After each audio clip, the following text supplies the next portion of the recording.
So let me introduce myself. I am an aerospace engineer. I did my undergrad from SRM University in Chennai, and then for my master's I went to the University of Michigan in US. And so this is my second time applying for F-1 visa, and since I had applied for F-1 like 3 years back when I went for my master's, so I applied in 2020 for my F-1 visa, and my term was starting in 2021 during COVID. So it's aerospace engineering, and so I got a 221G where I had to send in all my documents, and it took about a month for them to process. Mind you that was the second time that my visa went for 221G. The year before, I went for a conference in US and I applied for B1 B2 visa, and even then I got a 221G, for which they took about 1.5 months or 2 months for processing, and that was the second time I got handed a 221G. Now, after taking a career break, I am choosing to pursue my doctoral studies at the University of Illinois, Urbana-Champaign, and this time I have qualified for an interview waiver. I think I qualified the last time also, but I wasn't aware of it. But this time they made it mandatory for if you have like visa after 2008, I think, and you can opt for an interview waiver provided you meet some conditions, and you will find that on the website when you try to apply for the visa. Okay, so what am I carrying to my VISA Dropbox appointment? Because I qualified for the interview waiver, I have to go drop my documents at the VISA. So starting from October 1st, 2023, they had a message that all this processing was being done at the Chennai consulate for increasing their efficiency. The confusion that I had was like, if we can drop the documents off at any VISA, like qualified pre-VISA, and the answer is yes, you can. So I'm going to Kolkata VISA to drop my to drop my documents, even though my appointment is in Chennai. I'm all set, I think, and so this is my main folder containing all the main documents that I require, and this is the other auxiliary folder. So I got done with my Dropbox appointment, and now I'm going to tell you how it went. So I told you guys that my VISA appointment was in Chennai, but anyway I went to the Kolkata VISA, and I reached 5 minutes prior to my appointment. So my appointment was at 11:45 and I reached around 11:40, and I told the personal advocate that I have an appointment at 11:45, so they let me in. And one thing that they asked me to mention there, and also when I go to the VISA, is that my appointment is not at Kolkata VISA but in Chennai VISA. I needed to mention that. So once that was done, they told me to go to the VISA on the first floor in Kolkata. So I went there, and I saw like 4 or 5 people standing in front of me in a queue, and there were like 3 people out of them who were there for the Dropbox appointment. And apart from the wait time when you enter after security and all of that, so you are required to switch your phones off. However, you're not allowed to carry your AirPods or Bluetooth devices like smartwatches and all of those electronic stuff. So you are, however, allowed to carry your phone provided that it's switched off. So that's one thing that you need to note. And so when you enter there is one person, Vijay, who asks you for your visa appointment, visa confirmation appointment, that like you have that appointment on that day, at that time, that page, your DS 160, and then your passports and I-20 for F-1 visa. And so I provided them with all of that, and they took only one photo from me and not the service fee payment page. So they folded my prior visa and my new passport together, and they put a rubber band around it, and with that bundle of documents I went inside, and then they confirmed my name and my date of birth, and then like they asked me if I'm changing my university, which I am, and then they said that it's gonna take 1 or 2 days to forward my application to the Chennai VAC, and I should be able to check my status after 2-3 days when they update my case on the website. So okay, so now we'll talk about how long it took for my visa to get processed. So you should know that I submitted my documents on 13th October, which is a Friday. And so since I submitted my documents at the Kolkata VAC, they told me that it would take about 1 to 2 business days to get to the Chennai consulate, where it's all getting processed at the moment. So I should have expected that my documents would get there by 17th of October. Now it did. So I'm going to tell you a few things about checking the status of your application, which I found useful, and I got to know about some of these tips from Reddit. So at first, when it was showing no status, I actually did not get to my application status unless I put NA for my passport number and surname. So in the beginning, when I was trying to check my status, like on Monday or Tuesday, I tried it with my passport number and surname, and it just wouldn't show that it has a record with my DS 160 number. So don't panic then, because all you need to have at that point is just your DS 160 and the consulate that you're applying from. For me, it was Kolkata, so I put that, and it showed no status on Monday and Tuesday, which is basically on 16th and 17th morning. Till 17th morning it was showing no status, and then again I was panicking a lot.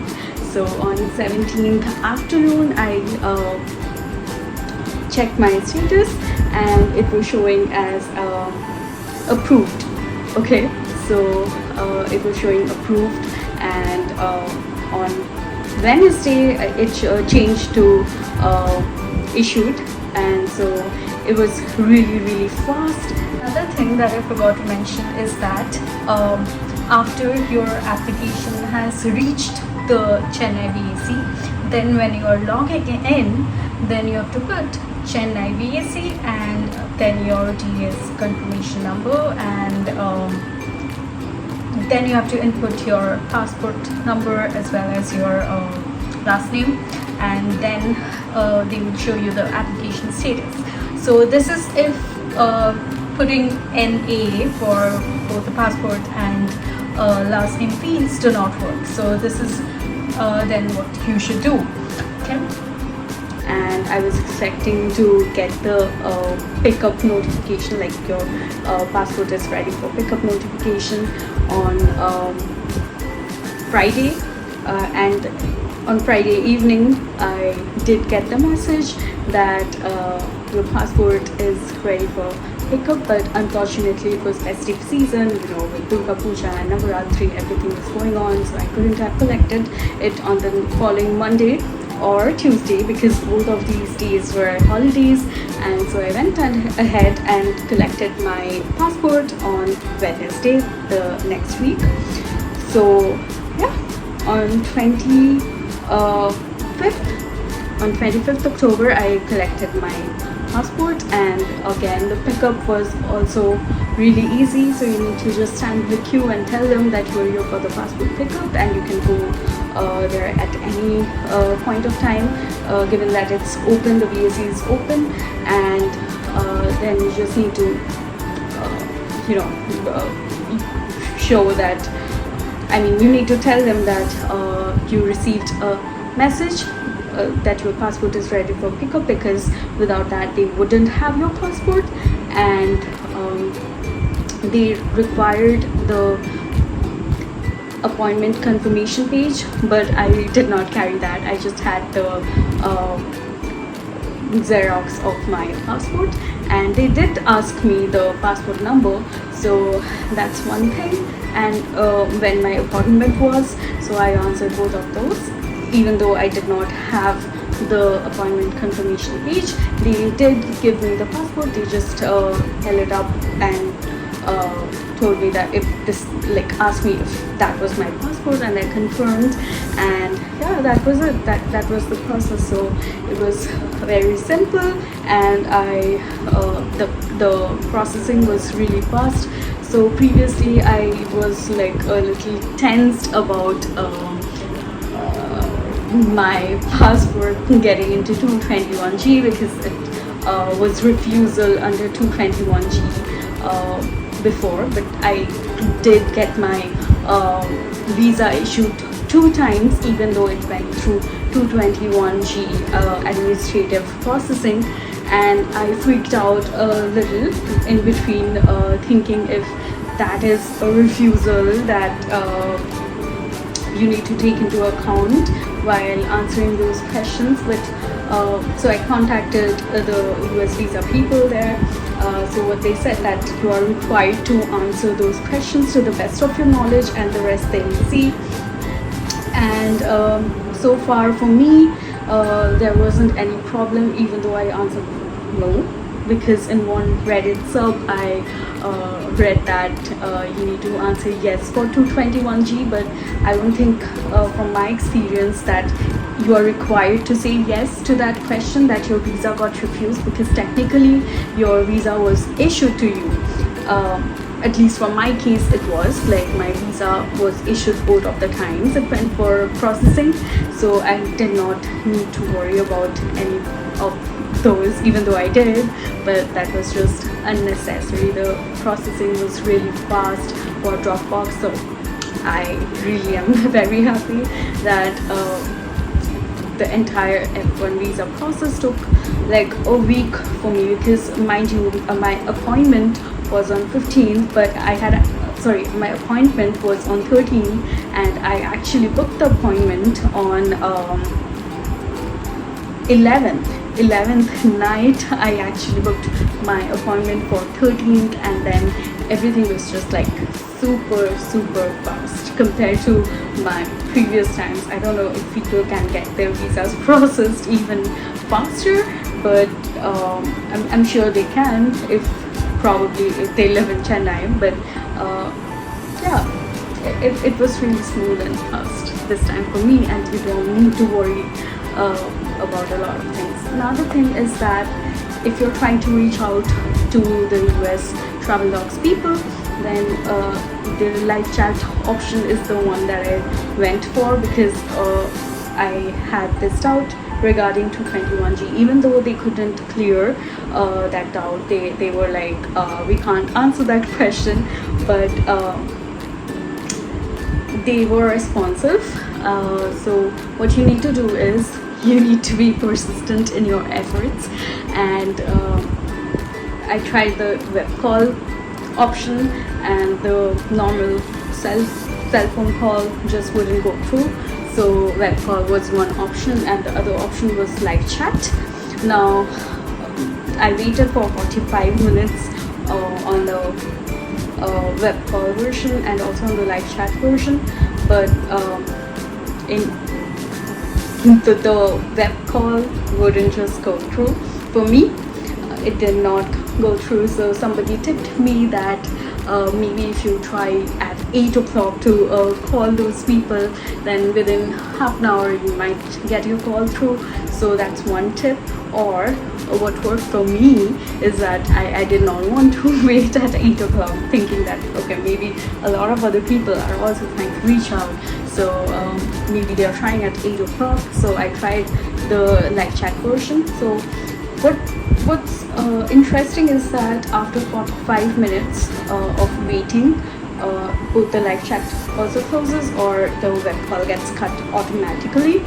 So usually for the live chat, after 45 minutes, if you're doing it for the second time, like one chat closes and you're then opening it again around 40 to 42 minutes later, you'll usually get someone, or just before it hits 45, you'll get someone attend you or like reply back. So it's really a game of patience, but I kind of sought help twice and the live chat version worked well for me. So you really need to be strong on your waiting game. So that's all I can say. So I really hope that this video was helpful for you. So I genuinely went through this process really fast, and I felt like a lot of people might be in a position like me and would need help, and that's why I decided to make this video and document the entire experience so that it's helpful for others, and probably give them some information when they are trying to go for this Dropbox appointment.